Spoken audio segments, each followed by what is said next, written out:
All right, we have yet another blockbuster trade. Calvin Ridley, who is still suspended for the entire year, so I don't think anyone was expecting him to be moving today, but he has been traded for the Jacksonville Jaguars. And I'm just going to read the report from Ian Rappaport. So it says the Falcons are trading wide receiver Calvin Ridley to the Jaguars, sources say, in exchange for complex draft compensation that can be worth at maximum a 2023 fifth rounder and 2024 second rounder.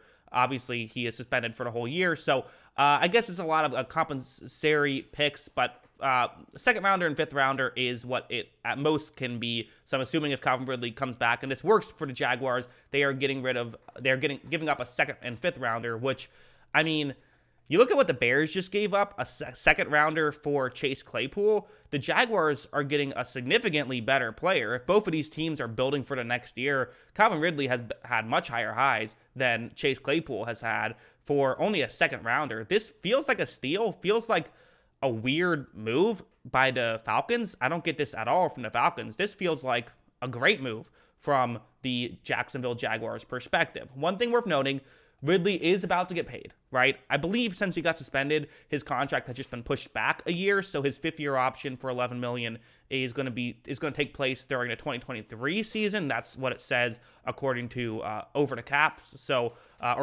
Sports Track is what I'm using. That's what that says. So apparently that's how that works, I believe.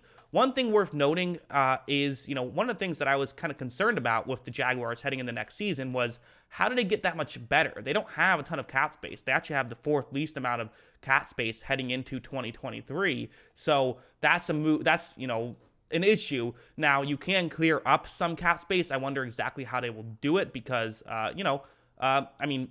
just looking at their roster a little bit, there's a couple guys they could get rid of. Maybe Shaquille Griffin could be a casualty just because they need to clear up some space, or maybe you just build for next year. Roy Robertson Harris could be another casualty option. There's guys they can get rid of, not a ton, but there is a few guys they can get rid of. There's moves you can make, is what I'm saying, to make the cap work. If you're getting Calvin Ridley, who's a really good player, and they need a receiver, they desperately needed a receiver. This is just what they've been trying to get in the Trevor Lawrence era is, people made fun of them for overpaying for Christian Kirk. He's worked out all right. He kind of cooled off after that hot start early on. So getting a guy who can really be the number one receiver for the Jaguars in Calvin Ridley, let Christian Kirk kind of play his role, this would make them look a lot better. Now, again, you'd have to probably pay Calvin Ridley here after this season, but it does get a little bit easier after this season. Again, their cap space goes from negative cap space currently in 2023 to they have $76 million available in 2024. So you have that going for you. So that's maybe the idea is you actually can kind of afford that. So it actually works out perfectly for Jacksonville. For Atlanta, I don't know. I mean, part of me feels like I'd rather just, part of it is my team building philosophy. I think that receivers just matter a ton in football. You look at the teams that are winning Super Bowls, they're the teams with good receivers. You see the Rams, you see the Buccaneers, you see the Chiefs. You have to have a good passing attack to win Super Bowls in today's NFL, or at least it really helps, is probably a better way to phrase it. So, and probably the easiest way to win a Super Bowl is to have a good passing attack. So, getting rid of a guy who, again, he just got suspended for a whole year for a gambling thing, right?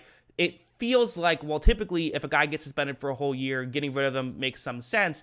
And I believe there was even, now that I'm thinking about it, I believe he even requested a trade, and there was some talk about him getting rid of him before this whole situation. So maybe it's just that. Maybe it's just they were already planning on trading him, and now it finally happens. But again, it's just kind of surprising how little they got for him. I think I would have expected him to at least get a first-round selection. These are the conditions attached. Again, according to Ian Rappaport, there are conditions attached to this trade for Calvin Ridley. If he gets reinstated by a date, he used the wrong by, which kind of threw me off.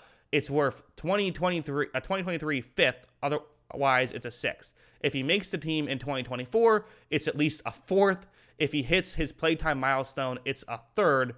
If Jacksonville gets a long-term deal done, it's a 2. So a lot of complicated stuff there. So if they get a long-term deal done, they're giving up a 2. If they're not giving up if they don't get a long-term deal, it's not a second-round pick. It would only be at most a 3rd.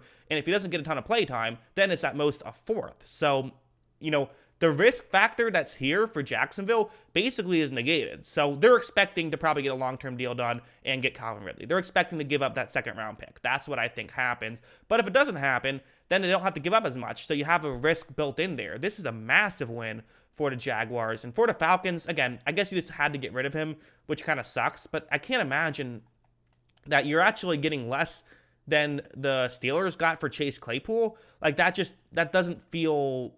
That just doesn't make a lot of sense to me.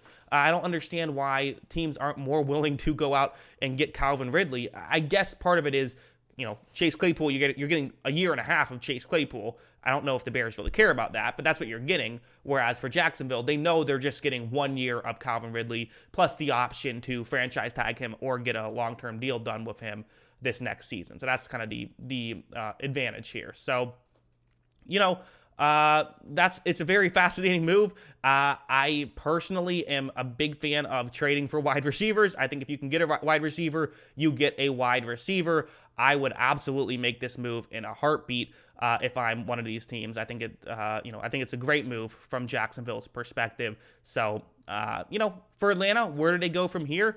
I don't know. I feel like it's kind of a bummer. It is, because you would have hoped that you could have smoothed it over with Calvin Ridley. You can't do it, but it's like Garrett Wilson is looking so good. He's been looking fantastic. You still do have Kyle Pitts, who is still very good. Maybe you haven't gotten him the ball enough, but he's still very good. I feel like Ridley could complete this receiving core, but if he wanted to go, there is only so much you can do. But it's just surprising that this is all you could get back. A pick where it could be out of your hands. If Ridley gets an injury next year, you could only be getting a 4th-round pick back for this. I mean, that's not great compensation, I don't think. Maybe Atlanta fans will disagree. Maybe they're fine with this compensation, but it feels like a massive win from the Jacksonville Jaguars perspective. Again, not going to help them this year, but it will help them next year. And for the Jaguars, what are you doing this year anyways? I like this stuff.